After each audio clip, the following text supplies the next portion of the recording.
मध्य पूर्व में अगर आज के हालात देखे जाए तो ईरान और इजराइल के बीच में जो युद्धजन परिस्थिति बन गई है वो खुद जाके उन्होंने न्योता दिया ऐसा लगता है। इजराइल ने ईरान के सैन्य ठिकान और आणविक केंद्रों के ऊपर जबरदस्त हमला लगाया है, लेकिन हमला होने वाला है इस बात की कल्पना ईरान को 2-3 दिन पहले से ही थी। फिर भी ईरान की एयर डिफेंस सिस्टम इन हमलों को रोकने में पूरी तरह से नाकामयाब रह गई है। वैसे तो ईरान ने अपनी हवाई सुरक्षा मजबूत करने के लिए बहुत सारी अत्याधुनिक प्रणालियां विकसित की है, फिर भी इजराइल का हमला नाकामयाब करने में ये एयर डिफेंस सिस्टम पूरी तरह से फेल रह गई है। तकरीबन 150 किलोमीटर की रेंज में किसी भी मिसाइल को मार गिराने वाली रशिया की ES-300 इस सिस्टम को ईरान ने कुछ सालों पहले ही खरीद लिया था। सभी सिस्टम ईरान के प्रमुख शहरों को और आर्मी बेस को सुरक्षित करने में तैनात की गई है। भवर 373 ईरान की खुद की डेवलप की गई सिस्टम है, जिसे ES-300 के अगेंस्ट में रिप्लेसमेंट में विकसित किया गया है। साल 2019 में लगाई गई इस सिस्टम की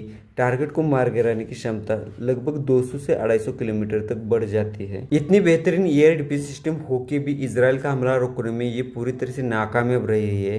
तो चलिए पहले देख लेते हैं कि इजराइल ने ऐसी कौन सी टेक्नोलॉजी और रणनीति का उपयोग किया जिससे ईरान पूरी तरह से धराशायी हो गया। पहले तो स्टेल टेक्नोलॉजी जो F-35 में इस्तेमाल की जाती है, जिसका मुख्य उद्देश्य शत्रु के रडार को पूरी तरह से गुमराह करना होता है। दूसरी बात ड्रोन और मिसाइल की आ जाती है, जहाँ पे इजराइल ने क्रूज टाइप की मिसाइल इस्तेमाल की है, जो कम ऊंचाई से उड़ते हुए और किसी भी रडार के पकड़ में आ भी नहीं जाते हैं। इन मिसाइल को बहुत सारी दिशाओं में एक समय ही लॉन्च किया गया, जिससे ईरान का एयर डिफेंस सिस्टम पूरी तरह से डिटेक्ट करने में नाकामयाब रह गया। साइबर अटैक करने में इजराइल तो मास्टर माना जाता है, और हमले के कुछ समय पहले ही इन एयर डिफेंस सिस्टम के प्रणाली में कुछ गड़बड़ी भी देखी गई थी। यही मुख्य वजह है कि ईरान को ना तो हमला कहाँ से हो रहा है और कैसे हो रहा है ये समझ में ही नहीं आया।